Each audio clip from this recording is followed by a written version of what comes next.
এই পৃথিবী কেউ থাকবে না রে আব্বা ইমানদার নাফরমান অনুগত অবাধ্য কেউ না, কেউ না, কেউ না, কেউ না, কেউ না।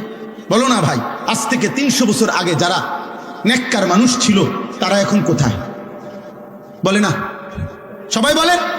আজ থেকে 300 বছর আগের জালেম যারা পাপী তারা কোথায়? হ্যাঁ, আবু বকর ওমর এই দুই সাহাবী ওনারা এখন কোথায়? আবু জাহেল আবু লাহাব এই দুই বেঈমান এরা এখন কোথায়? তাহলে ইমানদারও কবরে, নাফরমানও কবরে। এই পৃথিবী কাউরি থাকতে দেয় না, অনুগত কেউ না, অবাধ্য কেউ না, মূসা কেউ না, ফেরাউন কেউ না, ইব্রাহিম কেউ না, নমরুদ কেউ না। পৃথিবী কাউকে থাকতে দেয় না, কাউকে না। সূর্য থামে না রে আব্বা। আব্দুল কাদের জিলানী রাহমাতুল্লাহ আলাইহি সাইয়্যিদুল আউলিয়ার যেদিন মৃত্যু হয়েছে সেদিনও সূর্য চলছে। ফেরাউন নমরুদের যেদিন মৃত্যু হয়েছে সেদিনও সূর্য চলছে। পৃথিবী থামে না। পৃথিবী কি সময়ের গতি থামে না রে আব্বা। তুমি থাইমা যাইবে, তুমি কবরে পৌঁছে যাবে। এই অহংকার, এই বড়াই, এই শরীর স্বাস্থ্যের যৌবনের বাহাদুরি, মা বাবার বেপরাই। মৌলানা বলল পিতা মাতার অবাধ্যতার ব্যাপারে অনেক সুন্দর কথা বলছে মৌলানা, মাশাআল্লাহ। আমি কিছুটা শুনছি, অনেক চমৎকার বয়ান করছে। আল্লাহ তাআলা জবানে বরকত দান করে। তো এজন্য বললাম এটা জরুরি। তো আমার বলার উদ্দেশ্য হলো এই 3টা পাপ মারাত্মক, মনে রাখবা যুবক। 1 নাম্বার শিরিক, 2 নাম্বার উপার্জনের হারাম।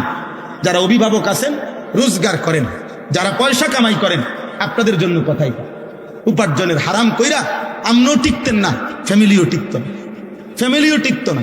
70 বছর পরে না, 700 বছর পরে হইল আমনের বংশধররে মানসে এটাই কইব, ওই তো তোরে চিনি, তোর দাদা সুদখোর ছিল। সার বেটা আনতে, বেটা লম্বা লম্বা কথা কইতে যা, বেটা তোরে চিনি না, বেটা আমরা চিনি না, আমরা জানি না তোমার আব্বা কিতা আসিল, বাটপাড়ের হদ্দার আসিল, বেটা ওনাইসত লম্বা লম্বা কথা কইতি। বেটা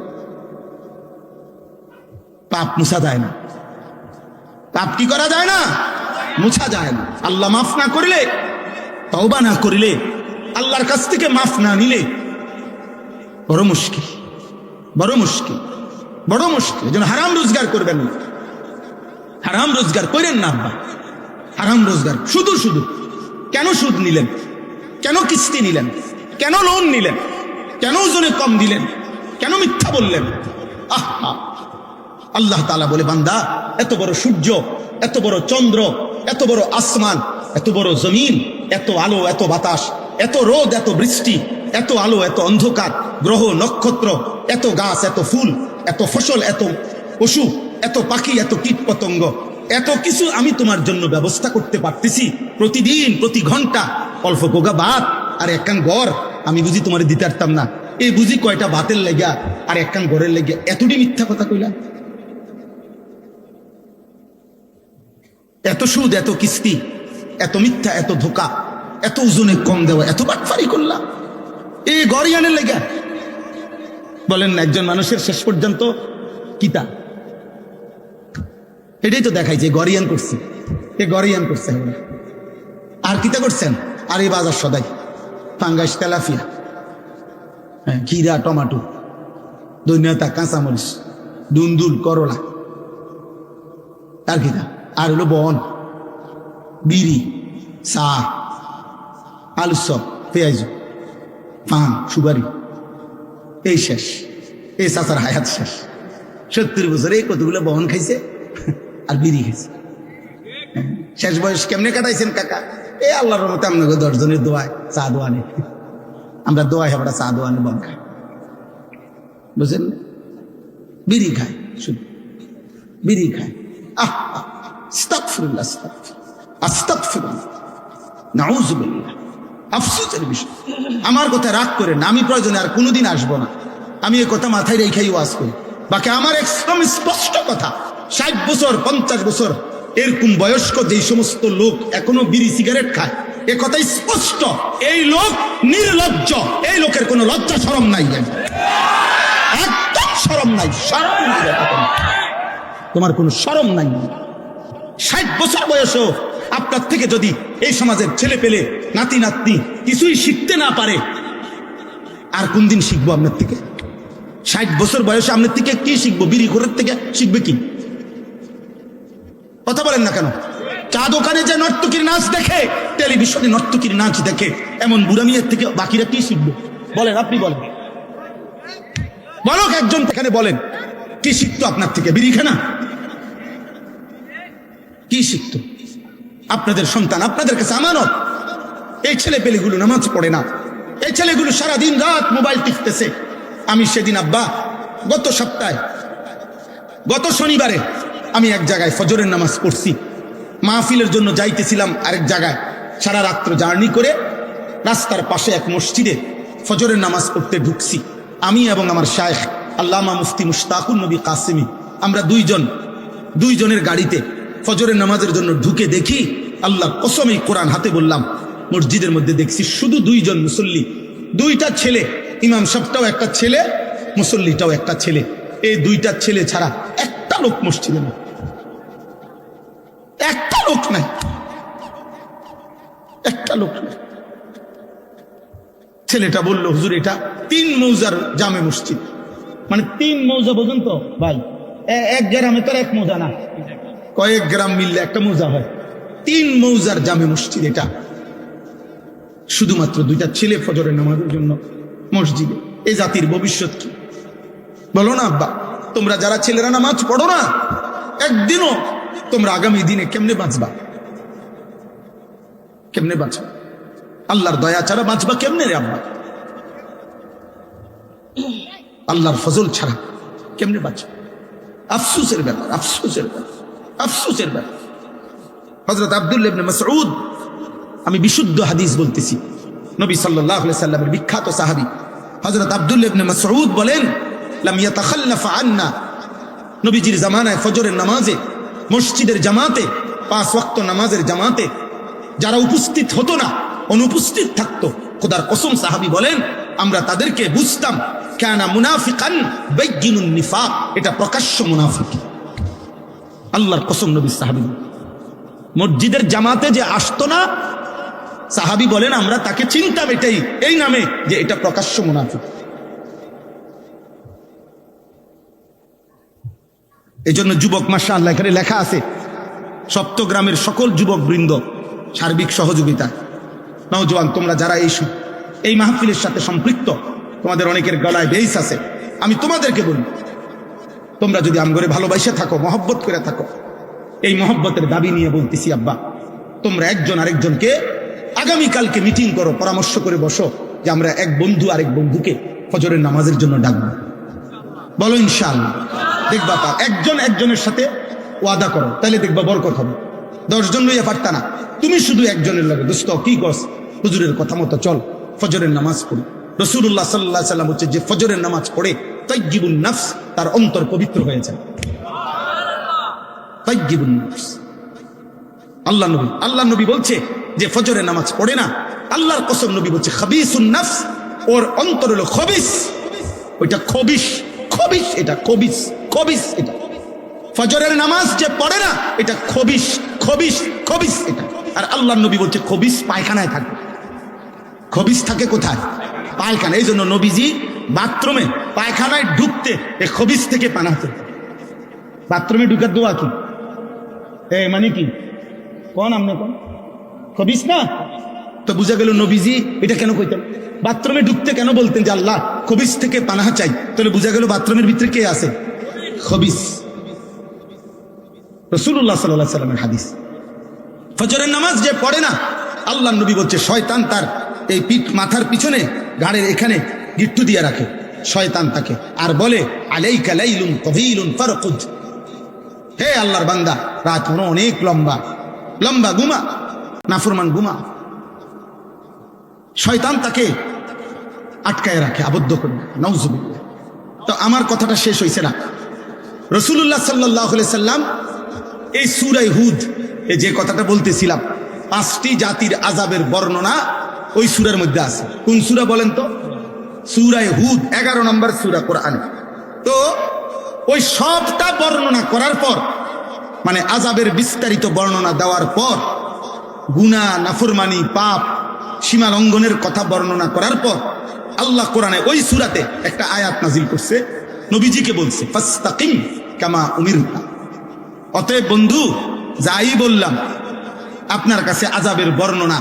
কথা শুনেন, তো আপনার উম্মত যে যাই করুক, উল্টা পাল্টা করুক আর বাউ করুক, তবে আপনার ব্যাপারে আমায় আল্লাহর স্পেশাল কথা, আপনাকে যত শরীয়তের যত আদেশ করা হয়েছে, আমি আল্লাহ বলছি প্রত্যেক আদেশ, প্রত্যেক হুকুম, প্রতিটা আদেশ নিষেধের ব্যাপারে আপনি পাহাড়ের মতো, পাথরের মতো ইস্তেকামত, মজবুত এবং দৃঢ় থাকবেন।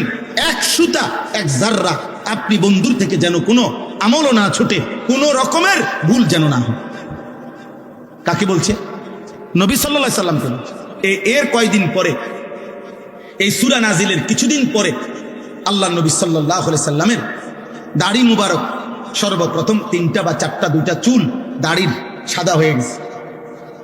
হযরত আবু বকর সিদ্দিক রাদিয়াল্লাহু তাআলা আনহু বলছেন, ইয়া রাসূলুল্লাহ কাদ শাইয়াবতা, আপনি দেখি বুড়ো হয়ে যাচ্ছেন, আপনার তো চুল পাকা শুরু হয়ে গেছে, দাড়ি। তখন আব্বা নবী সাল্লাল্লাহু আলাইহি সাল্লাম বললেন, শাইয়াবাতনি হুদ ফাস্তাকিম কামা উমিরতা। আবু বকর, বিশ্বাস করো, সূরা হুদের আযাবের বর্ণনা আমারে বুড়া বানায় ফেলছে। আর আমার আল্লাহর এই আদেশ যে আমি যেন আমার আল্লাহর হুকুমের উপরে এক চুল এদিক সেদিক না হয়, মজবুত থাকতে বলছে। এই দায়িত্ব, এই ভার, এই ওজন আমার বুড়া বানায় ফেলছে। আমার কলিজার মধ্যে 24 ঘন্টার ভয় বিরাজ করছে। আহা, এই আযাবের যেই বর্ণনা আল্লাহ দিছে, আমার উম্মত যদি আবার নাফরমানি করে, আমার উম্মতের কি জানি হবে। আর আল্লাহ যে আমারে বলছে, আমার দ্বারাও যেন এক জাররা পরিমাণ আমল না ছুটে, দায়িত্ব পালনের এই কঠিন অনুভূতি আমি তো চেষ্টা করছি, তবু আমার আল্লাহর কথা মনে পড়লে, আল্লাহর কথা মনে পড়লে আমার শরীরে কাঁপ দিয়া ওঠে। এই জন্য আমার চুল পাকা শুরু হয়ে গেছে। তাহলে বলেন আব্বা, আপনাদের কাছে আমি যে আয়াতের একটু অংশ পড়ছি, আমার কথা আমি শেষ করে দিচ্ছি। আজকে একটি গুরুত্বপূর্ণ দিন গেছে, 10ই মুহররম, আশুরা, 1448 হিজরি, অত্যন্ত গুরুত্বপূর্ণ একটি মুবারকপূর্ণ মাস, মুহররম মাস। এই মুহররম মাসে আশুরার এই পবিত্র সময়ে আমল তো ছিল এই যে রাসূলুল্লাহ সাল্লাল্লাহু আলাইহি সাল্লাম রোজা রাখতেন, সাহাবায়ে কেরামকে রোজা রাখাইতেন। ইন্তেকালের পূর্বের বছর বলছেন, আগামী বছর থেকে আমি 2টি রোজা রাখবো, 9-10। পরের বছর নবী সাল্লাল্লাহু আলাইহি সাল্লাম ইন্তেকাল করছেন, কিন্তু সাহাবায়ে কেরাম আজীবন ওনারা এই মুহররমের 9 তারিখ 10 তারিখ ওনারা রোজা রাখতেন রাসূলুল্লাহ সাল্লাল্লাহু আলাইহি সাল্লামের আমল হিসাবে। আলহামদুলিল্লাহ, আমরাও রাখছি, আজকেও রোজা রাখছি, গতকালকেও রোজা রাখছি। তাহলে প্রথম আমল হচ্ছে এটা, মুহররমের এই 10ই মুহররমের প্রথম দায়িত্ব রোজা রাখা। মনে রাখবেন আব্বা, আমার কথা কেউ রাগ হইয়েন না। আপনার কাছে আমারটা পছন্দ না হইলেও আপনি ভিন্ন কারো ব্যাখ্যা আপনার ভালো লাগলে আপনি সেটা শুনলেন, কিন্তু আমারটা আমি বললাম কোরআন এবং সুন্নাহর মধ্যে বারবার এই কথা, কোরআন সুন্নায় প্রমাণিত কথা, যে কোন আল্লাহর কাছ থেকে কোনো নিয়ামত প্রাপ্ত হইলে নবীগণ, আউলিয়াগণ, সাহাবাগণ, আল্লাহর প্রিয় বান্দাগণ শুকর হিসাবে রোজা রাখতেন।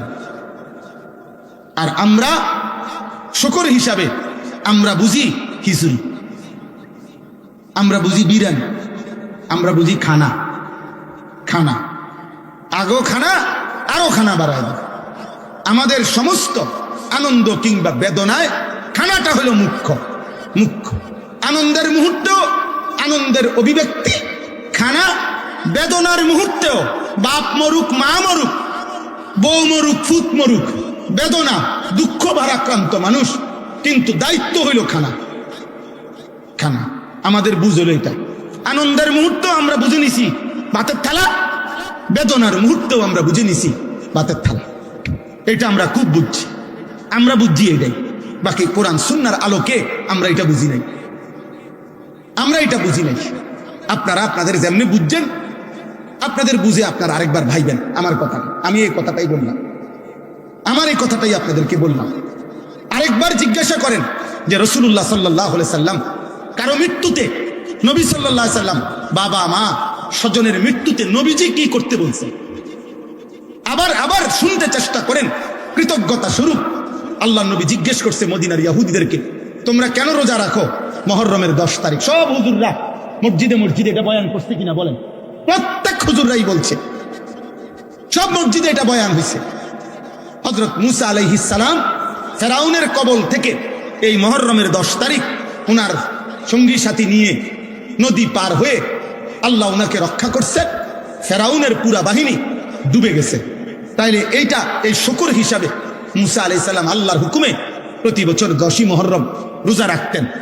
আল্লাহ নবী বললেন, তাহলে এই রোজা আমরাও রাখুন, এই রোজা আমরাও রাখুন। পরবর্তীতে সাহাবায়ে কেরামকে নিয়ে নবীজিও এই রোজা রাখতেন। তাইলে শুকর হিসাবে, কৃতজ্ঞতা হিসাবে নবীগণ তাদের অনুসারীদেরকে নিয়ে কি রাখছেন? কথা বলেন না, বলেন। আপনি মানতে হবে জরুরি না, আমারটা আমি বললাম, আপনার কাছে রেফারেন্স বললাম।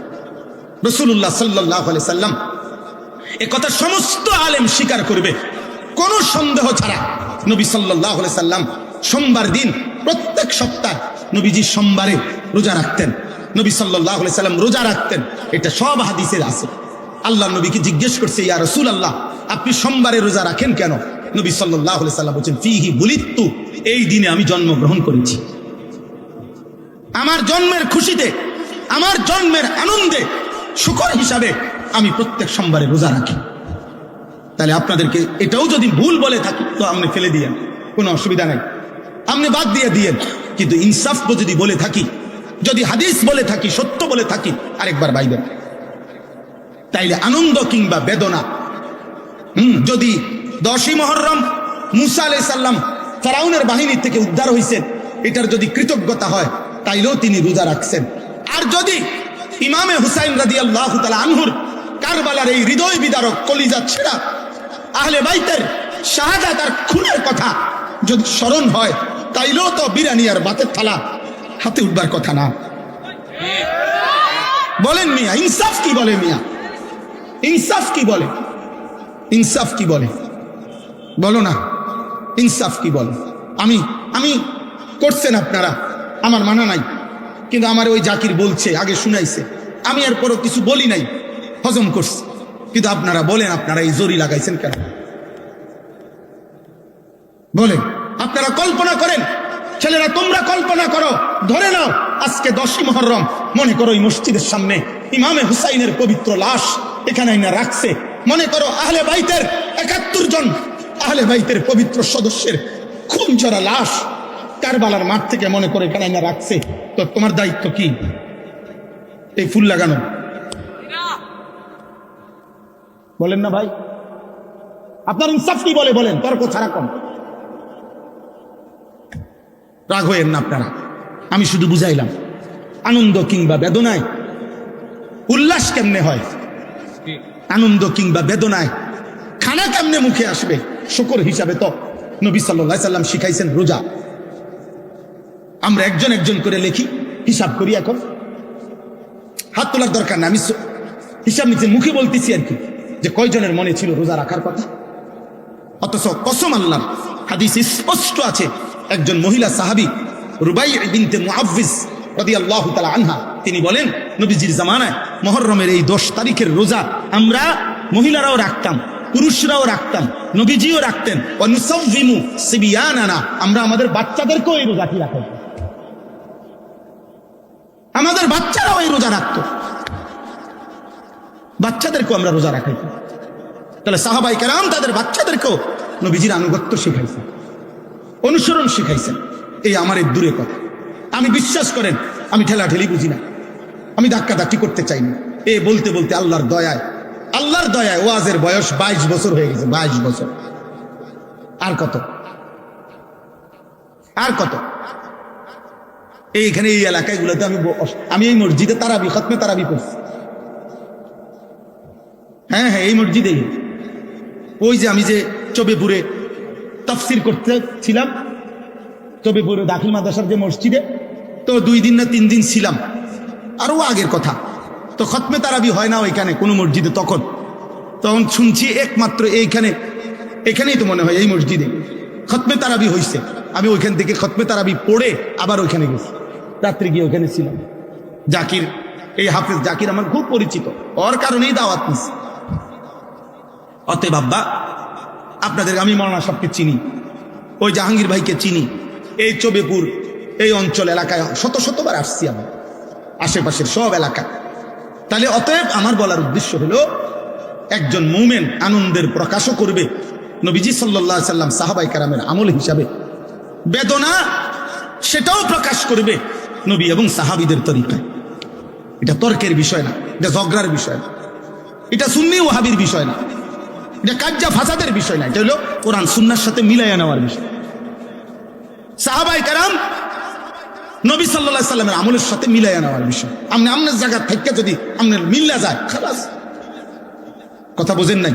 আমার কাছে আইতে হইব আমার তরিকায়, এটা তো মাকসাদ না।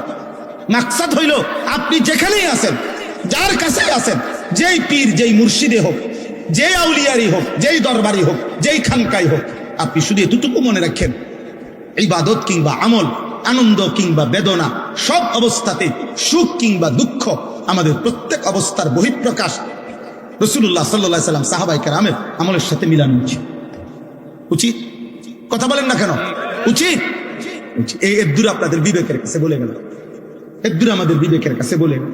মুহররমের উপলক্ষে তোমার ডেগে ডেগে কিছু ডেগে ডেগে বিরিয়ানি কি বুঝাইতে চাইছেন? না আমনি কোন ইমামে হুসাইনের শাহাদাত, ইমামে হুসাইন সেদিন, আরে যুবক শোনো আব্বা, সেদিন 10ই মুহররম কারবালার মাঠে সর্বশেষ ইয়াজিদের এই ঘৃণ্য বাহিনীর বিরুদ্ধে শেষ যখন 71 জন আহলে বাইত যখন শহীদ হয়ে গেল, ইমামে হুসাইন যখন একা আইসা দাঁড়াইছে, একা কারবালার প্রান্তরে, আমরা কিতাবে পড়ছি ইমামে হুসাইন সেদিন একা দাঁড়িয়ে তিনি যুদ্ধ যখন শুরু করছে, এরই সময়ে জোহরের নামাজের ওয়াক্ত হয়ে গেছে। ইমামে হুসাইন ওদের দিকে, শত্রু বাহিনীর দিকে তাকাইয়া, ইয়াজিদের বাহিনীর দিকে তাকিয়ে বলছে, তোমরা আমারে অল্প একটু সময় দাও, 10টা মিনিট সময় দাও, আমি আমার রবের সেজদা আদায় করব, জোহরের নামাজ আদায় করব। শিমার জিল জৌশান, যেই নাফরমান ইমামে হুসাইনকে শহীদ করছে, ওই শিমার জিল জৌশান, এই নাফরমান ওই পাশ থেকে চিৎকার দিয়া বলছে, হুসাইন তোকে নামাজ পড়তে দেব না জোহর, তার আগেই তোর কল্লা তোর দেহ থেকে আলাদা করে দেব। খোদার কসম, ইমামে হুসাইন তখন চিৎকার দিয়া বলছে, ঠিক আছে শিমার, তুই তোর কাজ কর, আমি আমার কাজ শুরু করলাম। আল্লাহু আকবার।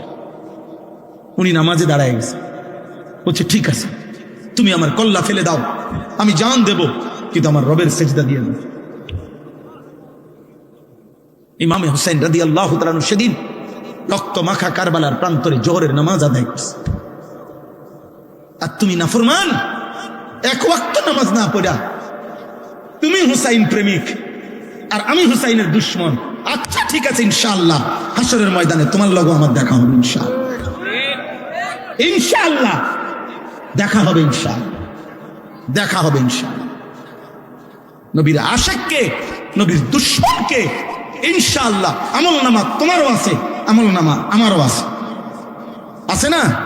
ঠিক আছে, ফান্তাজিরু ইন্নী মাআকুম মিনাল মুনতাজিরিন, তোমরা অপেক্ষা করো, আমরা অপেক্ষা করি। দুনিয়া সবারই কম বেশ পেড়ে বাতে, দুনিয়া সবাই চলতে আছে, চলতেছে না সবাই? দুগাবাত ও দুর্গুম, দুনিয়া একভাবে না একভাবে পার হয়। সুখের রাতও ভোর হয়, দুঃখের রাতও ভোর হয়, বাসর রাতও ভোর হয়, ফাঁসির রাতও কি হয়? ভোর হয়। কোনো রাতই বাকি থাকে না, কোনো রাতই বাকি থাকে না। অনুগত অবাধ্য সবাই কবরে, সবাই কই? কথা বলেন না, শেষ কথা শেষ তো আমার। অনুগত অবাধ্য সবাই কোথায়? সবাই কবর। আল্লাহ বলছে, বান্দা 12টি মাস আমি নির্ধারণ করেছি, 4টি সম্মানিত মাস আমি নির্ধারণ করেছি। নবীজির জবানে নবীজি শুনাইছেন, আল্লাহ তাআলা যে কয়টা মাসকে সম্মানিত করছেন, তার মধ্যে একটি মাস হচ্ছে মুহররম। তার মধ্যে একটি মাস কি? আল্লাহর কাছে সম্মানিত একটি মাস মুহররম। আল্লাহ কোরআনে বলছেন, ফালা তাজলিমু ফীহিন্না আনফুসাকুম, এইটাই আয়াত, সূরা তাওবার 36 নম্বর আয়াত। আল্লাহ বলছেন, বান্দা সম্মানিত পবিত্র মাসে তুমি বান্দার কাছে আমার অনুরোধ, কোনোভাবেই নিজের উপরে জুলুম করো না, পাপ করো না। প্রত্যেক গুনাহই জুলুম, প্রত্যেক পাপই জুলুম। পাপ করো না, গুনাহ করো না, জুলুম করো না, নাফরমানি করো না। এই জন্য দোস্ত আমার, আজকে এই 10ই মুহররম আশুরা, এই পবিত্র দিনেও এটাই সবক। মুসা আলাইহিস সালাম সেদিন একথাই প্রমাণ করছেন 10ই মুহররমে, যে আল্লাহর উপরে যদি আস্থা থাকে, ইয়াকিন থাকে, তো পৃথিবী বিখ্যাত খোদা দাবিদার কাফের বেঈমানের হাত থেকেও আল্লাহ রক্ষা করে। এটা আশুরার শিক্ষা। ইমামে হুসাইন সেদিন আশুরায় 10ই মুহররম কারবালা প্রান্তরে জান দিয়ে তিনি সেদিন বলে গেছিলেন, কতলে হুসাইন আসল মে মর গে জিদ থা, ইসলাম জিন্দা হোতা হে হর কারবালা কে বাদ। তিনি সেদিন বললেন যে আজ আমি শহীদ হই নাই, রক্ত দিয়েছি আমি, মূলত মরে গেছে ইয়াজিদ, মূলত মৃত্যু হয়েছে ইয়াজিদের। হুসাইন মরে নাই, শহীদ মরে না। শহীদ কি মরে না, শহীদ মরে না, শহীদ মরে না। আল্লাহ তাআলা কোরআনে বলছে ওয়ালা তাকুলু লিমান ইউকতালু ফি সাবিলিল্লাহ আমওয়াত বাল আহইয়া। শহীদ মরে না, শহীদ জীবিত। তো আল্লাহ তাআলা ইমামে হুসাইন সেদিন শাহাদাত বরণ করছে এবং তিনি বলেছেন, এই বিশ্ববিখ্যাত কবি ভারতের আকবর এলাহাবাদী এই কবিতাটা বলছিলেন, তিনি বলছিলেন হায় সেদিন হুসাইনের মৃত্যু হয় না, মূলত ইয়াজিদের মৃত্যু হয়েছে, জালেমের মৃত্যু হয়েছে সেদিন, ইনসাফের মৃত্যু হয় নাই। আর এ কথা ইমামে হুসাইন কিয়ামত পর্যন্তের জন্য বলে গেছে যে ইসলাম জিন্দা হোতা হে হর কারবালা কে বাদ। প্রতিবার রক্ত দিলে, প্রতিবার আল্লাহর জন্য জান বিলিয়ে দিলে নতুন নতুন প্রতিবার ইসলাম জিন্দা হবে। অতএব মুসলমানের নওজোয়ান, চলো আল্লাহর জন্য লড়ি, দ্বীনের জন্য ভাবি, কালেমার জন্য ভাবি, ইসলামের জন্য ভাবি। বলো ইনশাআল্লাহ। যে জীবনে আল্লাহ নাই, যে জীবনে ইসলাম নাই, যে জীবনে সেজদা নাই, যে জীবনে কোরআন নাই, যে জীবনে কালিমা নাই, যে জীবনে আল্লাহর ভালোবাসা নাই, যে জীবনে মদিনার বন্ধুর ভালোবাসা নাই, সে জীবন জীবন না, ওই জীবন আর জানোয়ারের জীবন, ওই জীবন আর জানোয়ারের জিন্দেগি বরাবর। এই জন্য একটা ছেলেও যদি বুঝো, একজনও, সব একসাথে বোঝে না আমরা জানি, একজনও যদি বুঝো তো দয়া করে ইনশাআল্লাহ এই দোয়ার পূর্ব মুহূর্তে আমরা প্রত্যেকেই আজকে এই সিদ্ধান্ত নিলাম যে আমরা গুনাহ থেকে বাঁচবো ইনশাআল্লাহ, আল্লাহর ইবাদত করবো ইনশাআল্লাহ। আর শুরুতে যে কথা বলছি আমি, প্রত্যেকে অনেক মাশাআল্লাহ অনেক রাত আপনারা বাবারা কষ্ট করছেন, আব্বা দাদা চাচা বাবা বুড়া জওয়ান নারী পুরুষ যুবক, তোমাদের সবার কাছে অনুরোধ, বাবা আপনাদের কাছেও যার যার জায়গা থেকে সুবিধা মতো একটু একটু সময় করে হলেও কিছু না কিছু সময় দিন শিখেন, ওযু শিখেন, নামাজ শিখেন, সূরা কেরাত শিখেন, একটু একটুই শিখেন, 10 মিনিটেই পড়েন, 5 মিনিটেই শিখেন। চারিদিকে মাদ্রাসা আছে, চারিদিকে হুজুর আছে, চারিদিকে আলেম ওলামা আছে। ফেলে দিয়েন না আমার এই কথা, একদিন আফসোস করবেন কবরে, সেদিন আর ফিরতে পারবেন, সেদিন আর ফিরতে পারবেন। আল্লাহ আপনাদেরকে তৌফিক দান করেন। এই মাদ্রাসা আল্লাহ কবুল করে নেন, আল্লাহ মাদ্রাসা কবুল করে নেন। 6 জন ছাত্রকে পাগড়ি দেওয়া হয়েছে, আজকে দেখছেন হয়তো একটা পাগড়ি মাথায় দেওয়া হয়েছে। একদিন তারা যদি সত্যিকার হাফেজ, কোরআনের এই কোরআন যদি কলিজায় ধারণ করে আর এলেম আমলের সাথে যদি বাকি জীবন চালায়, ইনশাআল্লাহ দেখবেন এরা হাসরের ময়দানে বাদশা, এরা হাসরের ময়দানে কি বাদশা, বাদশা, বাদশা। রব্বে করিম আরশে আজিমের মালিক আল্লাহ বলবে বান্দা এদিকে আসো। হাফেজে কোরআনকে বলবে ইকরা ওয়ারতাকি, কোরআনের হাফেজ একটা একটা আয়াত তেলাওয়াত করো, জান্নাতের একটা একটা তালা উপরে উঠো। হাফেজে কোরআন জিজ্ঞেস করবে মাওলা কতটুকু উপরে উঠাবো? আল্লাহ বলবেন স্বয়ংক্রিয়ভাবে লিফটের সুইচ দেওয়া আছে, তুমি সুইচ টিপন লাগবে না। ফাইন্না মানজিলাতাকা ইনদা আখিরি আয়াতিন তাকরাউহা, তোমার তেলাওয়াত শেষ হবে যেখানে, তোমার বাসস্থান জান্নাতে, অবস্থান স্থল তোমার রোম কামরা হবে সেখানে। তুমি পড়তে পড়তে শেষ করো, মিনাল জিন্নাতি ওয়ান নাস বলতে বলতে যত আয়াত হবে অত আয়াত উপরে তুমি সুবহানাল্লাহ। তখন ওই হাফেজে কোরআন 6000-এর চাইতে 6234 বিশুদ্ধ বর্ণনা, তো এই উপরে উঠা এলাকাবাসীকে সালাম দিবে যে চাচা আমি আপনাকে সেই ছেলেটা, আল্লাহ আমার এই এনে উঠেছে। আল্লাহ কবুল করে নেন। আপনাদের যাদের ভালোবাসা সহযোগিতায় একটা টাকার দান মনে রাখেন, মাদ্রাসার দানের 1 মিনিট কথা শুনেন, আর 5 মিনিটে শেষ করে দিচ্ছি।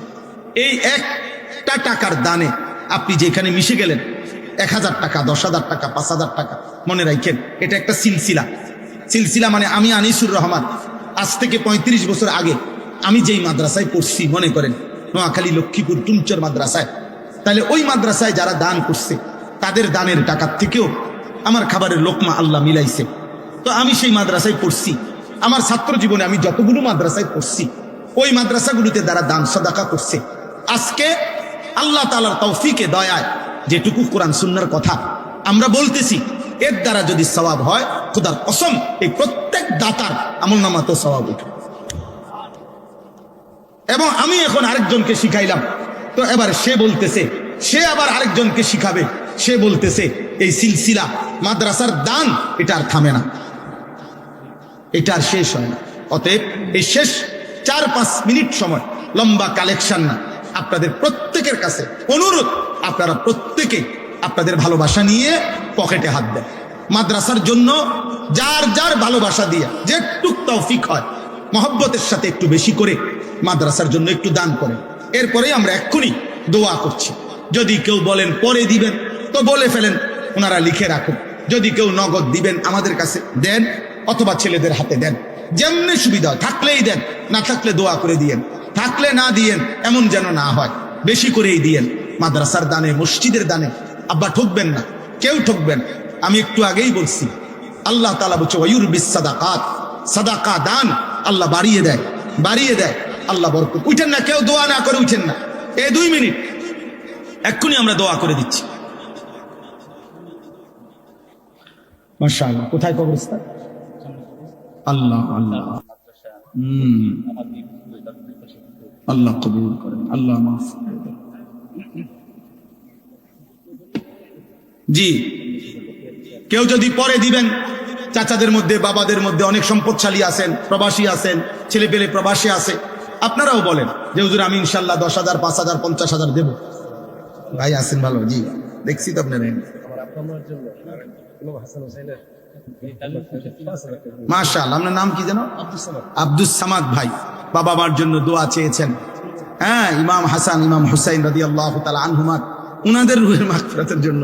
তাকুন আবাদান নাস وقال صلى الله عليه وسلم فاتقوا الدنيا واتقوا النساء اللهم صل على محمد وعلى آل محمد كما صليت على إبراهيم وعلى آل إبراهيم إنك حميد مجيد اللهم بارك على محمد وعلى آل محمد كما باركت على إبراهيم وعلى آل إبراهيم إنك حميد مجيد سبحانك لا علم لنا إلا ما علمتنا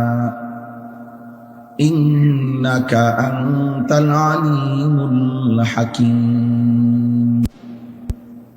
الحمد لله আল্লাহ পাক রব্বুল ইজ্জত যুল জালাল ওয়াল ইকরামের ফজল করম, রব্বুল আলামিনের অপরিসীম ইহসান, মেহেরবানি, দয়া, আল্লাহ তাআলা আমাদেরকে আজ 26 জুন 2026 রোজ শুক্রবার বিবাড়িয়া জেলা কসবা উপজেলাধীন কুটি মানিকনগর সপ্তগ্রাম সৈয়দুল মুরসালিন নুরানিয়া হাফিজিয়া মাদ্রাসা ও এতিমখানা কমপ্লেক্স এর হাফেজ ছাত্রদের পাগড়ি প্রদান উপলক্ষে আজকের এই সপ্তগ্রাম কেন্দ্রীয় ঈদগাহ ময়দানে মোতাবাররাক ইসলামী সম্মেলনে অনেক শ্রদ্ধেয় ওলামায়ে কেরাম, নেতৃস্থানীয় ব্যক্তিবর্গ সকলের উপস্থিতিতে আল্লাহ তাআলা আমাদেরকে আসবার বসবার আল্লাহর জন্যই জমা হওয়ার তৌফিক দান করেছেন। এজন্য আমরা সকলেই বলি আলহামদুলিল্লাহ।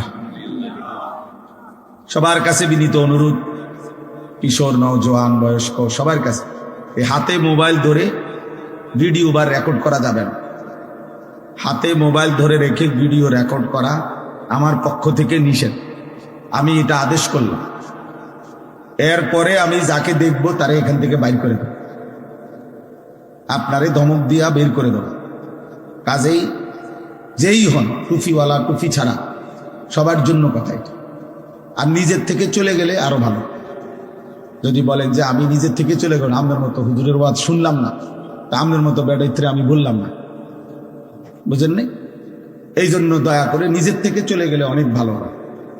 আর নয়তো যার যতক্ষণ ধৈর্য কুলায়, আমরা কেউই রাত চুক্তি বসি নাই, অল্প কিছুক্ষণ সময় সামান্য কিছু কথাই আরজ হবে। এজন্য বিশেষ করে নওজোয়ান ভাই, কেউ চালাকি করে লুকাইয়া কৌশল করেও ছবি তোলার চেষ্টা করার দরকার নেই। ধৈর্যে না কুলাইলে তুমি ভাই চলে দাও। নিজের যদি কাজ থাকে, ক্লান্তি থাকে, ঠিক আছে, চলে গেলেই হলো। তে কোনো নির্বাচনী জনসভা না যে ব্যাপক জনসমর্থন দরকার, এমন কিছু না। ভোট প্রার্থনা না যে অনেক লোকের উপস্থিতি দেখানো দরকার। অতএব আল্লাহর জন্য বলা, একজন শুনলেও বলা উচিত, 1 লক্ষ শুনলেও বলা উচিত, এবং একজনের জন্য যেটুকু গুরুত্ব দেওয়া উচিত 1 লক্ষের জন্য ওটুকু গুরুত্ব দেওয়া উচিত। এটা জরুরি আমাদের জন্য। বিশেষ করে মনে রাখতে হবে, কোরআনুল কারীমে একাধিকবার আল্লাহ তাআলা এটা বলছেন যে বান্দা তুমি আমার কথা মনোযোগ দিয়ে শোনো। পরিবর্তনের জন্য, রহমতের জন্য, আল্লাহর কাছ থেকে দয়া অনুগ্রহ পাওয়ার জন্য মনোযোগ জরুরি, আন্তরিকতা জরুরি। ওয়া ইযা কুরিআল কুরআনু ফাসতামিউ লাহু ওয়া আনসিতু লাআল্লাকুম তুরহামুন।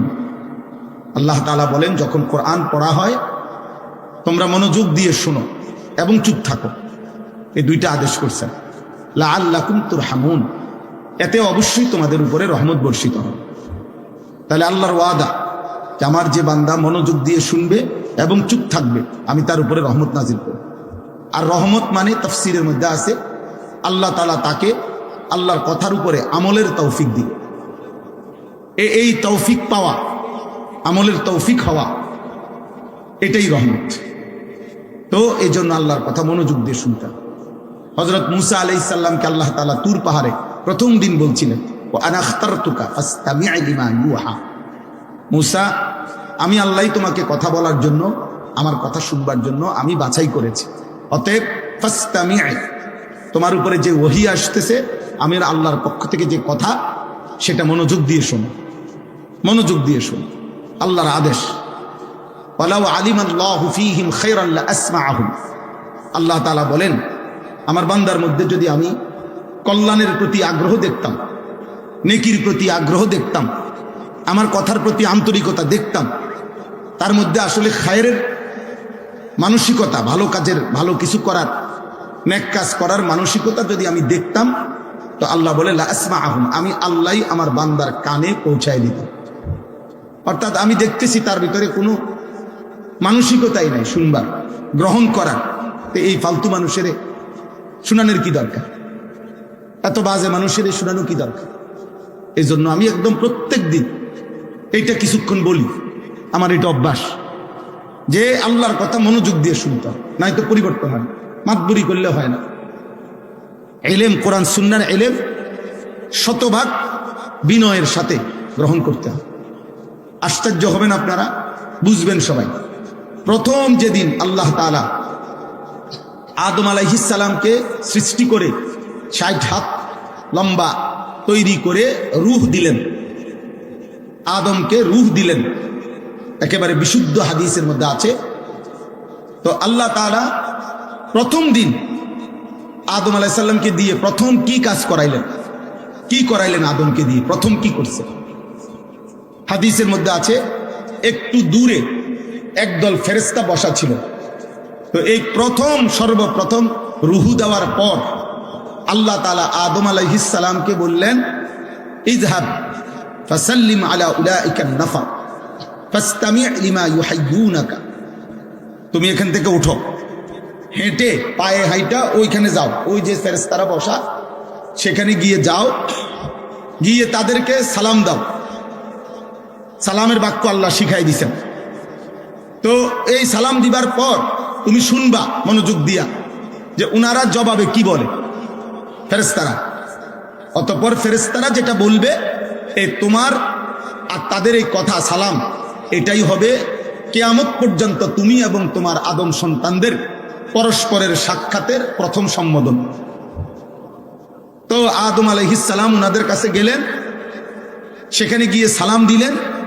ওনারা ওয়া আলাইকুমুস সালাম ওয়া রাহমাতুল্লাহ এটা বললেন। আদম আলাইহিস সালাম শিখলেন যে সালামের পদ্ধতি, পরস্পরের সাক্ষাতে সম্বোধনে কি বলতে হবে প্রথম, এইটা শিখলেন। তো তাফসীরে আছে, কিতাবের মধ্যে আছে, মুহাদ্দিসিন উলামায়ে কেরাম বলেন যে এই প্রথম দিন আল্লাহ তাআলা আদমকে দিয়ে শিখায় দিলেন যে এই এলেম, এই যে এটা শিখা, যে সালাম শিখা, এটা একটা এলেম কিনা? কথা বলেন না। আল্লাহ তাআলা বুঝাইলেন যে প্রথম দিন আদম, এলেম এত বড় নিয়ামত যে এলেমের জন্য এই জাগাত থেকে হবে না, তুমি ওখানে যাই হাঁটো, যাও ওখানে যাও, গিয়ে শিখে আসো, এটুকু কষ্ট সহ্য করে এরপরে এলেম শিখো। প্রথম দিন শিখাইছেন আল্লাহ তাআলা যে এলেমের জন্য কষ্ট করতে হয়। এলেম তোমার কাছে আসে না, তোমাকে এলেমের কাছে যাইতে হবে, তোমাকে যাইতে হবে এলেমের কাছে। অথচ সেজদার টাইম হয়েছে, আর ফেরেশতাদেরকে বলছে তোমরা আদমকে সেজদা করো, কিন্তু এলেমের টাইম হয়েছে আর আদমকে বলছে তুমি ফেরেশতাদের কাছে দাও। কথা বুঝেন নাই? এলেম দাম, এলেম সবকিছুর চাইতে দাম, কোরআন সুন্নাহর ইলম। এই জন্য আব্বা, আমরা কিংবা মাদ্রাসার ছাত্র হোক আর আপনারা হোক, মসজিদের শ্রোতা হোক আর ওয়াজ মাহফিলের শ্রোতা হোক, 1 ঘন্টার জন্য হোক আর 12 বছরের জন্য হোক, আপনি আমি সবাই কোরআন সুন্নাহর ইলম, জ্ঞান অর্জনের জন্য কষ্ট স্বীকার করতে হবে, কষ্ট স্বীকার করতে হবে। এই জন্য আল্লাহ তাআলা এটা প্রথম দিন শিখাইছেন। হযরত মূসা আলাইহিস সালাম, হযরত খাজির, যাকে খিজির বলেন আপনারা, খাদির আলাইহিস সালাম মূল শব্দটা, উনার কাছে 3টা জিনিসের এলেম শিখার জন্য 3টি জিনিস শিখছে। লম্বা পথ উনার সাথে সফর করতে হয়েছে, দীর্ঘ পথ সফর করে 3টা জিনিস শিখছে। একটা, আপনার নৌকা চলার পথে উনি ছিদ্র করে ফেলছে হযরত খাজির। মূসা আলাইহিস সালাম বুঝে নাই কেন ছিদ্র করলো। চলার পথে একটা বাচ্চা ছেলেকে হত্যা করে ফেলছে, মূসা আলাইহিস সালাম বুঝে নাই ছেলেটাকে কেন হত্যা করলো। আরো দূর যাওয়ার পরে একটা এলাকায় গিয়া ওই এলাকার একটা দেওয়াল কাত হয়ে গেছে, এই দেওয়ালটা খাজির আলাইহিস সালাম সোজা করে দিছে, মূসা আলাইহিস সালাম বুঝে নাই। 3টা জিনিস দেখছেন, একটাও তিনি বুঝেন নাই। তো পরবর্তীতে খাজির আলাইহিস সালাম 3টাই ব্যাখ্যা করে, কোরআনে আছে সব, সূরা কাহাফের মধ্যে উনি এটা বুঝাইয়া দিছেন। তো আল্লাহ তাআলা শিখাইছেন, মূসা তোমার চাইতেও জমিনে বেশি ইলম রাখে আমার বান্দা এমন আছে, তোমারে দেখাইলাম। এবং এই 3টে জিনিস জানার জন্য তিনি লম্বা পথ সফর করছেন। হাল আত্তাবিউকা আলা আন তুআল্লিমানি মিম্মা উল্লিমতা রুশদা, কোরআনে আছে মূসা আলাইহিস সালাম ওই খাজির আলাইহিস সালামের কাছে গিয়ে বলছে, কেন আসছেন? খাজির মানে এই খিজির যাকে বলেন আপনারা, উনি জিজ্ঞেস করছে আমার কাছে কেন আসছেন? বলছে আমি আপনার সঙ্গী হিসাবে কিছু সময় থাকতে চাই, আপনার কাছ থেকে ইলম অর্জন করতে চাই, ইলম অর্জন করতে চাই। আব্বা, দিন শিখতে হয়, ইলম শিখতে হয়, কোরআন সুন্নাহ শিখতে হয়, আমল শিখতে হয়, ইসলামের যাবতীয় আমল শিখে নিতে হয়। এটাই ছিল নিয়ম। আজ আমরা অনেকটাই খামখেয়ালি হওয়ার কারণে আমাদের মন মতোই আমরা অনেকেই আমল করি। 40 বছরেও চাচা জানে না ওযুটা আসলে সুন্নত মোতাবেক হচ্ছে কিনা, উনি যে একটু যাচাই করে নিবে এই মানসিকতাও নেই। 60 বছরের বুড়া চাচা এমন অগণিত আছে যাদের সূরা কেরাত, দোয়া কালাম অশুদ্ধ, কিন্তু একটা বার এই কথা বিবেকেও আসে না যে আমি তো একটু চেষ্টা করলে পারি, শিখতে পারতাম না। পাত্তাই দেয় না এটা। এই পান খায়, বন খায়, গপ মারে, মন মতো নামাজ পড়ে, মন মতো উজু করে, নিজের মতো করে 4 রাকাত সুন্নত পড়ে ফেলছে 1 মিনিটে, 1.5 মিনিটে, কি পড়ে না পড়ে। একদিন আমি আপনার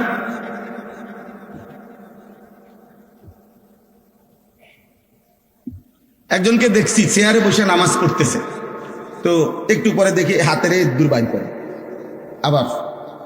আবার ইদ্দুর হাত করে, আবার পরে আমি নামাজ শেষে দিয়ে গেলাম, চাচা এটা কি করলেন? ইদ্দুর কি? যে ইদ্দুরটা হলো রুকু, আর এই বেশিটা হলো সে বলেন এটা নি রুকু।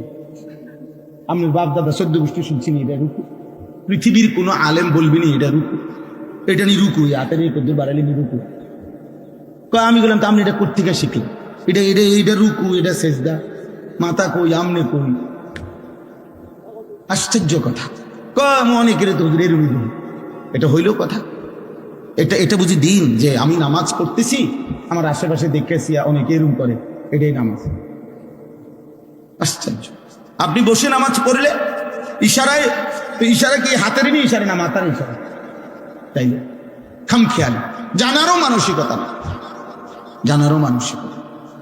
অসংখ্য মুসলমান এজন্য বাপ এটা জরুরি বুঝা, দিন শিখতে হয়। হাদিসের মধ্যে আছে হযরত মালিক ইবনুল হুয়াইরিস, বুখারীর হাদিস, রাদিয়াল্লাহু তাআলা আনহু বলেন, আমরা কয়েকজন কিশোর যুবক সাহাবী, ওয়া নাহনু শাবাবাতুন মুতাকারিবুন, সমবয়সী যুবক, আমরা নবীজির কাছে আসলাম দিন শিখার জন্য। ফাআকামনা ইনদাহু 20 লাইলা, অতঃপর নবীজির কাছে আমরা পূর্ণ 20 দিন নবীজির কাছে আমরা ছিলাম। ওনারা দূরবর্তী অঞ্চলের সাহাবী, কিন্তু আয়েশা 20 দিন নবীজি সাল্লাল্লাহু আলাইহি সাল্লামের কাছে এসে দিন শিখছেন। 20 দিন পরে নবী সাল্লাল্লাহু আলাইহি ওয়াসাল্লাম ওনাদেরকে বললেন, ইরজিউ ইলা আহলিকুম ওয়া আল্লিমুহুম ওয়া মুরুহুম, তোমরা এবার তোমাদের পরিবার এলাকার কাছে ফিরে যাও, তাদেরকে ইলম শিখাও, তাদেরকে আল্লাহর হুকুমের প্রতি আদেশ করো। ওয়া ইযা হাদারাতিস সালাহ ফালিউআদ্দিন আহাদুকুম, যখন নামাজের ওয়াক্ত হবে তোমাদের একজন আজান দিও। ওয়ালিয়া উম্মাকুম আকবারুকুম, এবং তোমাদের মধ্যে বয়সে যে বড় সে ইমামতি করো। তো 20 দিন থাকার বরকতে আল্লাহ নবী সাল্লাল্লাহু আলাইহি সাল্লাম এখন উনাদেরকে আজান ইমামতির সার্টিফিকেট দিয়ে দিয়েছে।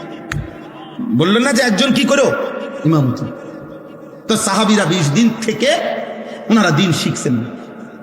হাদিসে স্পষ্ট আছে, এক সাহাবী আয়েশা নবী সাল্লাল্লাহু আলাইহি সাল্লামকে বলছেন, ইয়া রাসূলুল্লাহ, আমি নামাজ কিভাবে পড়বো আমাকে বলে দেন। আল্লাহ নবী সাল্লাল্লাহু আলাইহি সাল্লাম বললেন, সাল্লি মা'ানা ইয়াউমাইন, 2 দিন আমাদের সাথে থাইকা নামাজ পড়ো। 2 দিনে সাহাবী নবীজির সাথে থেকে 10 ওয়াক্ত নামাজ তিনি পড়ছেন। আল্লাহ নবী সাল্লাল্লাহু আলাইহি সাল্লাম এবার বললেন, এই 2 দিনে আমাদের সাথে যে নামাজ পড়তে দেখছো এইভাবে নামাজ। তাইলে শুধু মুখে বলে দিছেন না সাথে রেখে শিখাইছেন? কথা বলেন না, সাথে রেখে শিখাইছেন, সাথে রেখে শিখাইছেন। প্রথম যেদিন মেরাজের রাতে নামাজ ফরজ হয়েছে 5 ওয়াক্ত, তো নবীজি যখন জমিনে ফিরে আসলেন পরের দিন 2 দিন টানা হযরত জিবরিল আলাইহিস সালাম এবং আমাদের নবী সাল্লাল্লাহু আলাইহি ওয়াসাল্লাম, শুধু এই 2 জন, জিবরাইল ইমাম, নবী সাল্লাল্লাহু আলাইহি সাল্লাম তার পিছনে দাঁড়িয়েছেন। 2 দিনে 5 ওয়াক্ত করে 10 ওয়াক্ত নামাজ পূর্ণ 2 দিন জিবরাইল নবীজিকে দেখাইছেন। দেখানোর পরে জিবরাইল বলছেন, ইয়া রাসূলুল্লাহ, এই 2 দিন কেন পড়াইলাম? প্রথম দিন প্রত্যেক ওয়াক্ত নামাজের আউয়াল ওয়াক্ত শুরুর সময়ে আদায় করে দেখাইছে। দ্বিতীয় দিন 5 ওয়াক্ত নামাজের শেষ টাইমের আগ মুহূর্তে নামাজ পড়ে দেখাইছি। এ আপনার জন্য স্বাভাবিক, আপনি এবং আপনার উম্মতের জন্য স্বাভাবিক নামাজের টাইম। আমি যে 2 পাশ দেখাইলাম তার মাঝামাঝি টাইম, মাঝামাঝি সময়ে কি করে নিবেন? নামাজগুলো পড়বেন। এরপরে দেখেন, এরপরে নবী সাল্লাল্লাহু আলাইহি সাল্লাম সাহাবায়ে কেরামকে জমা করছেন মসজিদে নববীতে, মিম্বরের উপরে দাঁড়াইছেন সাহাবীদের দিকে ফিরে। মিম্বর বুঝেন তো কি? মিম্বর কি? যেখানে খুতবা দেয়, ওই যে 3 তাকওয়ালা যে এইটা, এই মিম্বর, মিম্বরের উপরে দাঁড়িয়ে সাহাবাদের দিকে ফিরে রাসূলুল্লাহ সাল্লাল্লাহু আলাইহি ওয়াসাল্লাম নামাজ দেখাইছেন। রুকু সেজদার সময় নিচে নামে সেজদা দিছেন। এরপরে সালাম ফিরায় দেখাইয়া এরপরে নবীজি বললেন, সাল্লু কামা রাআইতুমুনি উসাল্লি, এই যে তোমরা যেভাবে আমাকে নামাজ পড়তে দেখলা, এখন থেকে তোমরা এভাবে নামাজ আদায় করো। এরপরে সাহাবায়ে কেরামকে নিয়ে আনুষ্ঠানিকভাবে নবী সাল্লাল্লাহু আলাইহি সাল্লাম নামাজ পড়া শুরু করছেন। তাহলে নিজে আগে জিবরাইল থেকে 2 দিন বুঝে নিছেন, আবার সাহাবায়ে কেরামকে হাতে কলমে প্র্যাকটিক্যাল বুঝাইয়া দিছেন, এরপরে নিজে সাহাবাদেরকে নিয়ে আদায় করছেন। তাইলে আমাদের উচিত আব্বা দিন শিখা দরকার। আপনি হয়তো বলে, হুজুর আমি নামাজ পারি না, আপনার পারার মধ্যে এখনো ভুল আছে। মনে রাখবেন, কোরআনুল কারীমের মধ্যে আছে, একজন ইমানদার বান্দার আমলের ক্ষেত্রে, প্রত্যেক আমলের ক্ষেত্রে আল্লাহর চাওয়া কি? শুধু আমল না, বরং আল্লাহর চাওয়া হলো আহসানে আমল, লিয়াবলুয়াকুম আইয়ুকুম আহসানু আমালা। আল্লাহ তাআলা বলেন, বান্দা আমি শুধু আমল চাচ্ছি না, আমি চাচ্ছি প্রতিটা আমল সর্বোচ্চ সুন্দর হোক, সেটা চাচ্ছি। শুধু কি চাচ্ছি না বলেন না, শুধু আমল না, শুধু আমল না, কোন রকম জোরাতালির নামাজ না, কোন রকম জিকির না, কোন রকম নামাজ না, কোন রকম তেলাওয়াত না, কোন রকম ইসলামে অনুমোদিত নয়। ইসলামে কোন রকম বলতে কিছু নাই। আপাতত বলতে ইসলামে কোনো বিধান নাই, সব বিধানই পূর্ণাঙ্গ। সব বিধানই কি? পূর্ণাঙ্গ। পূর্ণাঙ্গ। আপাতত কোন রকম বলতে কিছু নেই। তাইলে প্রত্যেক মুসলমান প্রতিনিয়ত আহসান, আরো সুন্দর করা, এই মানসিকতা থাকা, এটা আল্লাহ তাআলার পক্ষ থেকে আমাদের জন্য চাওয়া। তোমার নামাজ আরো সুন্দর করা দরকার, তোমার রুকু আরো সুন্দর করা দরকার, তোমার সেজদা আরো সুন্দর করা দরকার, তোমার জিকির আরো সুন্দর করা দরকার, তোমার তেলাওয়াত আরো সুন্দর করা দরকার, তোমার আল্লাহ তাআলার ইবাদত আরো সুন্দর করা দরকার। আহসান আহসান আহসান, আরো সুন্দর। গত 1-2 বছর আগে আমার খুলনার হজরত, বাংলাদেশের একজন বড় বুজুর্গ আরিফ বিল্লাহ হজরত মাওলানা মুফতি নুরুল আমিন সাহেব, অনেক বড় আল্লাহওয়ালা, করাচি হজরত কুতবে আলম হজরত মাওলানা শাহ হাকিম মোহাম্মদ আখতার রহমতুল্লাহ আলাইহের খলিফা হজরত, অনেক বড় আল্লাহওয়ালা। আজ থেকে 5-7 বছর আগে আমি আমার শায়েখ আল্লামা মুফতি মুশতাকুন নবী কাসিমি হুজুর সহ আমরা প্রায় 30-35 জন আলেম প্রায় 7-8 বছর আগে হজরতের কাছে গিয়া খুলনায় 3 দিন ছিলাম। হজরত জিজ্ঞেস করছেন কেন আসছি? আমাদের শায়েখ আল্লামা মুফতি মুশতাকুন নবী সাহেব বলছে, হজরত আমরা আপনার কাছে আসছি, থাকবো এখানে সুন্নত মোতাবেক ওযু এবং নামাজ শেখার জন্য। 3 দিন থাইকা আমরা সুন্নত মোতাবেক ওযু এবং নামাজ শিখছি হজরতের কাছে। যখন আমরা ওয়াজ করি, আমরা তো চিনেন আপনারা সবাই, চিনা এক কথা, দিন আরেক কথা, আখেরাত আরেক কথা। আব্বা 1 কোটি মানুষ চিনার দ্বারা অথবা একজনও না চিনার দ্বারা খোদার কসম আখেরাতে আলাদা কোনো বিশেষত্ব নাই, হাসরের মাঠে আলাদা কোনো বিশেষত্ব নাই। পরিচিতি কিংবা সুখ্যাতি কিংবা অখ্যাত মানুষ, অপরিচিত মানুষ, এদের কিছু আসে যায় না। কোরআনুল কারীমের মধ্যে কোন নবীর নাম আছে, কোরআনে নবীর নাম আছে যতজন, নাই তার চাইতে বেশি লক্ষ গুণ। 1,24,000 যদি নবী এবং রাসূল হয়, কোরআনে নবীর নাম আছে মাত্র 25 জন। 25 জন। যদি 1.5 থেকে 2.5 লাখ সাহাবী হয়, কোরআনে সাহাবীর নাম আছে 1 জন। কয়জন জানেন এটা? কোরআনুল কারীমে সাহাবীদের মধ্যে নাম আছে শুধু 1 জনের নাম, 1 জন সাহাবীর নাম যায়েদ, এই নামটাই শুধু আছে, আর কারো নাম নাই, আর কারো নাম নাই। তাহলে এই পৃথিবীতে দুনিয়াবি পরিচিতি কিচ্ছু আসে যায় না। এরপরে গত 2 বছর আগে আবার একদিন রাত্রে, রাত 2টা বাজে, এই খুলনার হজরতকে আমি নিজে বললাম ঘুমের আগে, হজরত আমার নামাজটা আমি একটু একা দেখাই, হয় কিনা। হজরত পুরা নামাজ দেখে বললেন, মাওলানা রুকুর সময় আপনার এই ডান হাত একটু এদিকে বাঁকা হয় বেশি, এটা সোজা করতে হবে, মানে এভাবে হাত থাকতে হবে। আমি বললাম হয়তো আপনি ধরে ঠিক করে দেন। 5-6 বার ধরে ঠিক করে দিছে, আলহামদুলিল্লাহ। এখনো পর্যন্ত প্রত্যেক দিন প্রতি ওয়াক্ত এগুলো নামান, ওগুলো নামাই লাগবে না।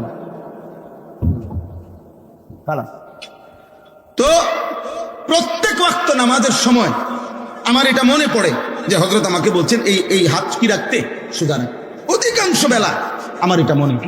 তাহলে নামাজ সুন্দর হওয়া, আরো সুন্দর হওয়া আমারও দরকার, আপনাদেরও দরকার, আমাদের সকলের দরকার। আমরা বড় খামখেয়ালি মানুষ, যে এই সমস্ত গাফেল ইবাদত করে না, যেগুলো নামাজ পড়ে না, ওই ফালতুদের তো কোনো আলাফে নাই, ওইগুলা তো কোনো হিসাবের মধ্যেই নাই। কিন্তু যারা নামাজ পড়েন তাদের মধ্যেও গাফলতি অনেক। রাসূলুল্লাহ সাল্লাল্লাহু আলাইহি ওয়াসাল্লামের স্পষ্ট হাদিস শুনেন, আবু দাউদ শরীফের হাদিস। নবীজি বলছেন, তিলকা সালাতুল মুনাফিক, ওই নামাজ মুনাফিকের নামাজ। 3 বার বলছে, ওই নামাজ মুনাফিকের নামাজ, ওই নামাজ মুনাফিকের নামাজ। কামা ফানাক্কারা আরবাআন লা ইয়াযকুরুনাল্লাহা ইল্লা কালিলা, যে দাঁড়িয়ে 4 রাকাত নামাজ আদায় করছে যেন 4টা ঠোকর মারছে, এত দ্রুত যে যেন 4টা ঠোকর মারছে, বর্ষির ঠোকর দিছে, যেন 4টা ঠোকর মারছে। নবীজি বললেন, লা ইয়াযকুরুনাল্লাহা ইল্লা কালিলা, একেবারে যত সামান্য পরিমাণ সারা আল্লাহর জিকির, তাসবিহ, সূরা, কেরাত, দোয়া, কালাম একটাও সুন্দরভাবে পড়ে নাই। খোদার কসম নবী 3 বার বলছে, ওই নামাজ মুনাফিকের নামাজ, মুনাফিকের নামাজ, মুনাফিকের নামাজ। বলেন তাহলে আত্তাহিয়াতু যার শুদ্ধ হয় না, আমরা এটা কি নামাজ? দোয়ায়ে কুনুত যার শুদ্ধ হয় না, এটা কি নামাজ? তাব্বাত ইয়াদা কুল হুয়াল্লাহ শুদ্ধ হয় না, শব্দ হলো সুবহানা রাব্বিয়াল আযীম। আমরা এখন সোনা বেলাজুম কিতা, হ্যাঁ আপনি এটা কি বললেন? কি বললেন? এটা আতাইদুলিল্লাহ সাল্লাল্লাহু আলাইহি ওয়াসাল্লাম আসসালামু আলাইকুম ওয়া রাহমাতুল্লাহি শাদু আল্লাহু ওয়া রাসূলুহু আল্লাহুম্মা সাল্লি আলা মুহাম্মাদ কামা সাল্লাইতা আলা ইব্রাহিম ওয়া আলা আলি ইব্রাহিম ইন্নাকা হামিদুম মাজিদ আল্লাহুম্মা বারিক আলা মুহাম্মাদ ওয়া আলা আলি মুহাম্মাদ কামা বারাকতা আলা ইব্রাহিম ওয়া আলা আলি ইব্রাহিম ইন্নাকা হামিদুম মাজিদ আল্লাহুম্মা ইন্নী যালামতু নাফসি যুলমান কাসীরান ওয়া লা ইয়াগফিরু যুনুবা ইল্লা আনতা ফাগফির লিমা কুনতা মিন ইনদিকা রাব্বি ইন্নাকা আনতাল গফুরুর রহিম। আসসালামু আলাইকুম ওয়া রাহমাতুল্লাহি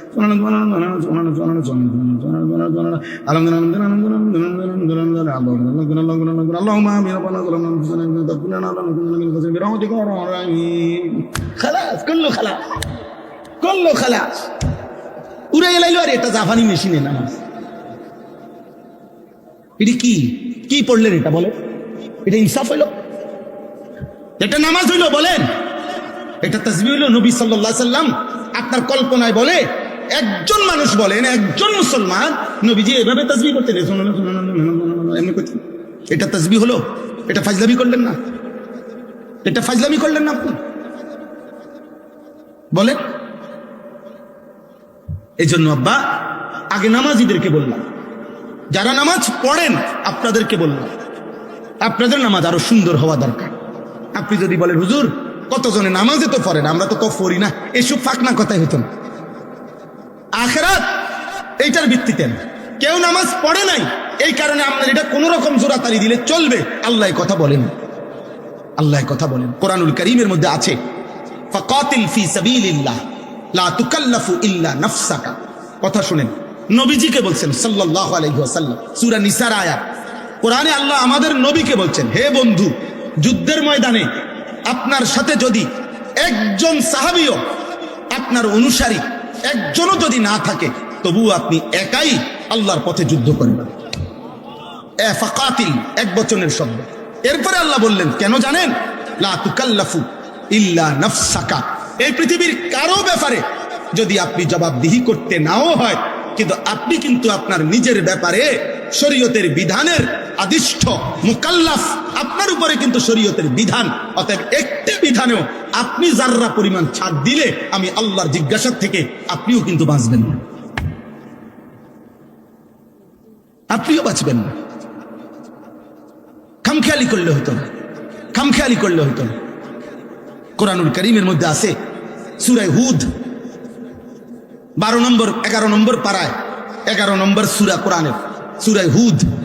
এই সূরা একটা আয়াত আছে, নবী সাল্লাল্লাহু আলাইহি সাল্লাম এই সূরার মধ্যে কোরআনে সূরা হুদে সবচেয়ে বেশি নাফরমান জাতির আযাবের ঘটনা এই সূরাতে, মানে কোরআনুল কারীমের সবচেয়ে বেশি আযাবের বর্ণনা আছে ওই সূরায়, সূরা হুদ।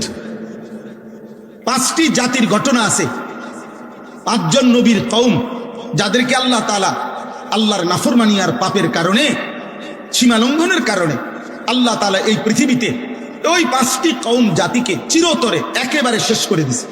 একের সবাইকে, ছোট বড় নারী পুরুষ, কুলের বাচ্চা পেটের বাচ্চা সবাই। তো এই ঘটনাগুলো এই সূরাতে আছে। 5 জন নবীর ঘটনা, নূহ আলাইহিস সালাম, হুদ আলাইহিস সালাম, সালেহ আলাইহিস সালাম, লূত আলাইহিস সালাম, শুআয়ব আলাইহিস সালাম। এই 5 জন নবী, এই 5 জন নবীর কওমের আযাবের বর্ণনা বিস্তারিত আল্লাহ তাআলা এই সূরা হুদের মধ্যে আছে। বলছেন ভয়ানক আযাব। কাউকে আল্লাহ তাআলা আকাশ থেকে ঘূর্ণিঝড় দিয়ে ধ্বংস করে দিছে, কাউকে কওমে নূহকে পানি দিয়ে ধ্বংস করে দিছে, কাউকে ফেরেশতার বিকট চিৎকার দিয়ে ধ্বংস করে দিছে, কাউকে সাতবক জমিনের নিচের মাটি উল্টাইয়া আছাড় দিয়া শেষ করে দিছে, কাউকে ফেরেশতার বিকট চিৎকার দিয়ে ফেরেশতা এসে একটা চিৎকার দিছে, মানুষগুলো সব কান ফাইটা মরে গেছে। সব এই আযাবের বর্ণনা।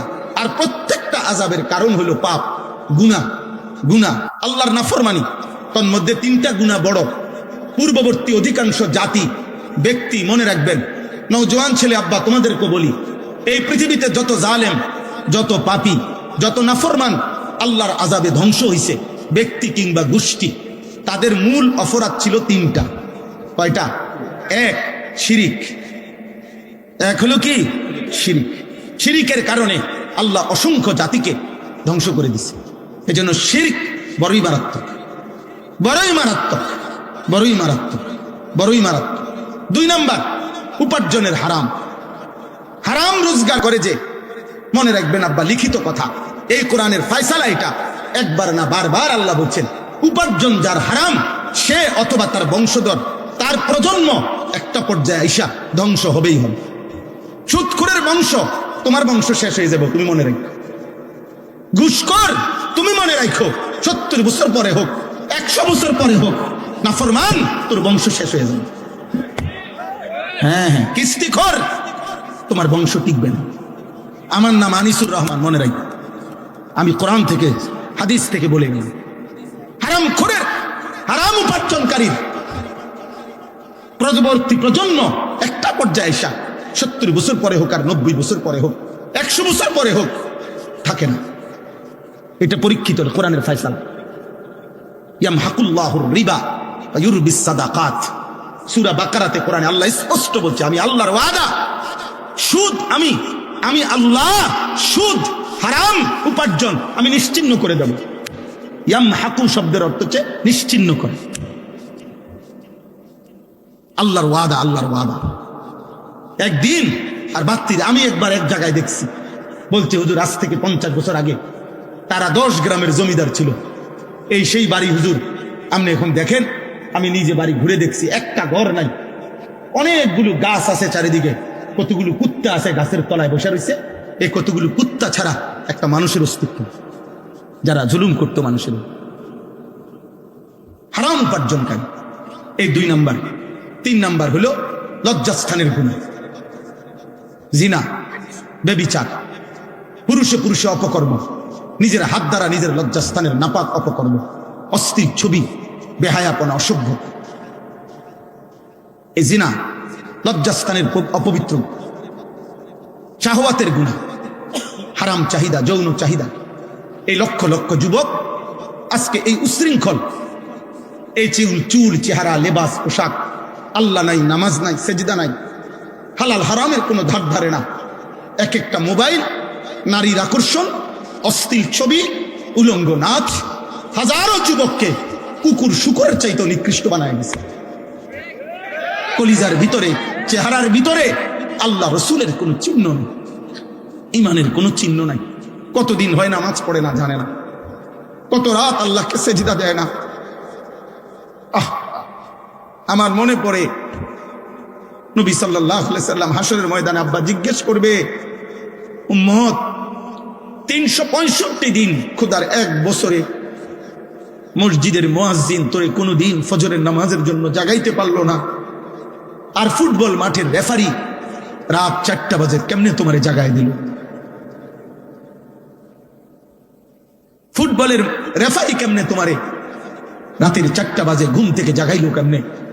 আর আমার মসজিদের মুয়াজ্জিন কেন 365 দিনে, 1 বছরে একদিনও, প্রতিদিন সে ডাকছে আসসালাতু খায়রুম মিনান নাওম, কিন্তু এই নাফরমানকে, এই নিকৃষ্ট নাফরমানকে একটা দিন উঠাইতে পারলো না।